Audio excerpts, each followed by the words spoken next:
Hello, welcome back to Emerge, the health podcast for busy, high performing women. I'm your host, Dr. Alex Swenson Ridley.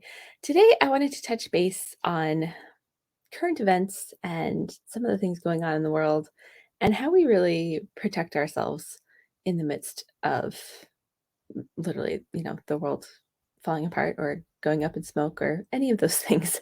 And I don't always talk about current events because I have this policy of, trying to maintain my mental health and my personal, like, staying in a positive place, right?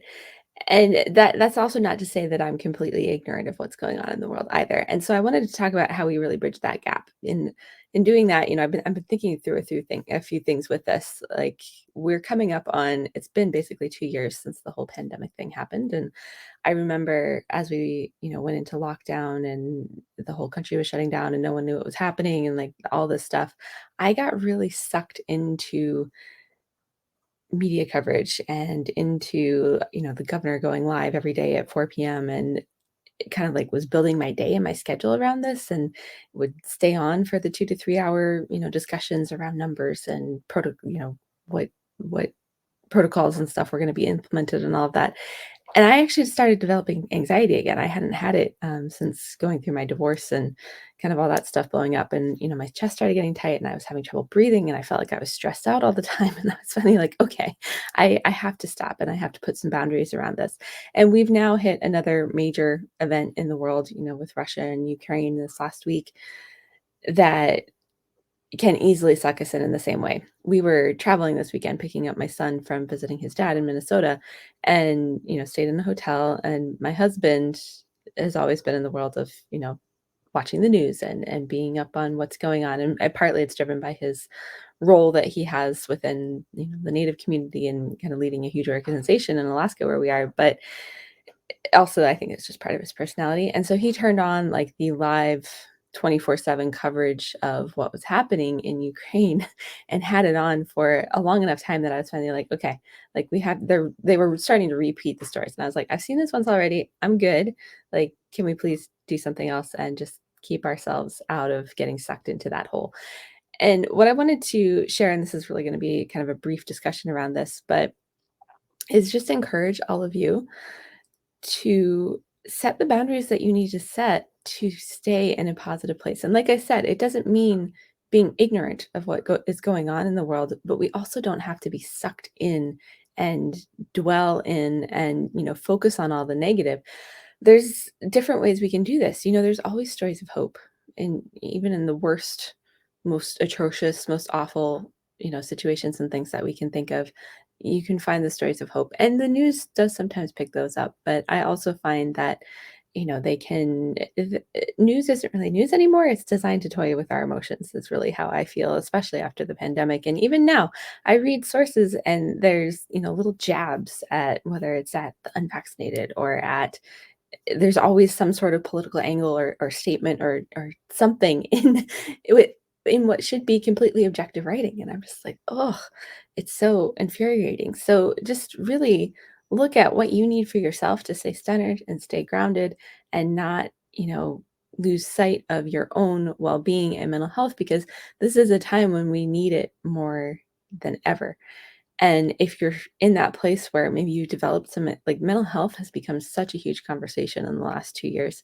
And actually, one of the things we did when we picked up my son is he loves the Imagine Dragons. And as a band, I've always thought they were like I like some of their music, and I had no idea who they were, but they put on this incredible show. And in some of the sharing that the lead singer in particular did, he shared some of his journey and he has obviously really, he lost someone to cancer in 2019 and then had the whole pandemic happen. And so he alluded to, being in some pretty dark places and potentially even being suicidal or, being around people who've dealt with that. And it was just really uplifting to see them use, make reference to that it's been a hard couple of years, been a hard couple of days, and use their music and their concert in that venue with thousands of people to really just create this environment of joy and love and connection. Like, I felt that being in this stadium of, thousands and thousands of people. So I actually like them as a band a whole lot more now.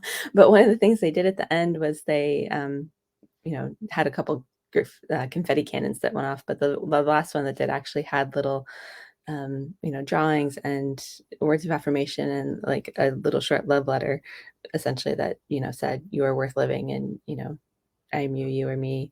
We're all part of this beautiful world, and you are worth it. And I just thought that that was really powerful and really incredible. And I feel like we need to find more of that in the world, right? And so whether it's going to a concert or making sure you're surrounding yourself with people who are finding the ways to be joyful and, upbeat and enjoy life, because no matter how hard it gets, like we all have this life to live, right? And we all have people and things that are important and are worth being here for. And we've had so much thrown on us. And I have a feeling we're just getting started with this next round of, whether or not we're headed to World War III or any of that. And I don't want to be doom and gloom. My point is, no matter what life throws at us, we always have a choice in how we react and how we protect ourselves and the boundaries that we can choose to set and in how we show up in the world. And so we can choose to get down and sucked into all the stuff, or we can choose to be a beacon of light. Like I felt like the Imagine Dragons really were making that choice and how they went about all of that.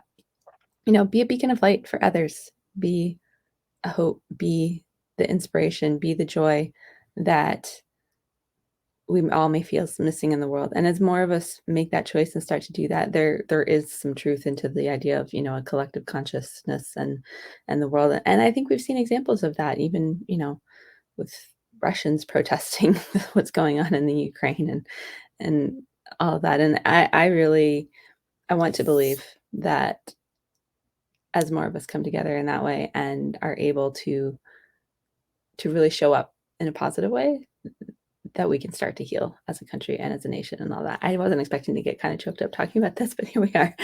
So all that to say, I leave you with protect yourself. Like if you're really struggling, it's okay to reach out to a counselor. I know in Alaska in particular, it's really, really hard to get into mental health professionals right now. So even coaches, like some of what I do, I'm not a counselor, but just having someone to talk to, right?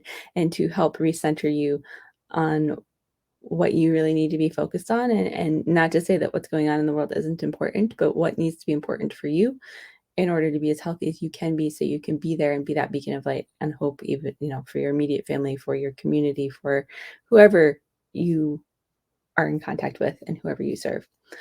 So I'm going to wrap this up here. Hopefully this makes sense. And I look forward to seeing you guys for, yeah, I don't always talk about current events on the show. So, we're not going to dwell here, but we're going to jump right back into talking about hormones and some other stuff on Thursday with our interview and my guests that I had on. But that's not to say they're not important, and they don't at times deserve our taking some time and attention to give them, but we also need to be able to make that distinction and keep giving time and attention to ourselves and what we really need in that moment to stay as healthy as we can. All right. With that, love to all of you. And we will see you on Thursday.